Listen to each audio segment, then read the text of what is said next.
Today we're making a roasted veggie pasta with a light garlic tomato coating that's cozy, simple, and easy to make. Penne pasta, roasted vegetables, spinach, garlic, olive oil, and tomatoes come together in a light, comforting meal full of simple flavor. Roasting the vegetables helps bring out their natural sweetness while adding warm flavor and texture to the pasta. Adding some of the roasted tomatoes and their juices helps create a light garlic sauce that coats the pasta without feeling too heavy. Add the roasted vegetables and penne pasta together while everything is still warm, so the garlic, olive oil, and tomatoes lightly coat every bite. Want more simple recipes and cozy kitchen inspiration?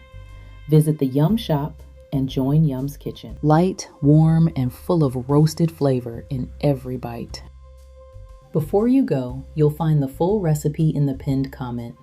I'll see you next time with another simple and flavorful idea.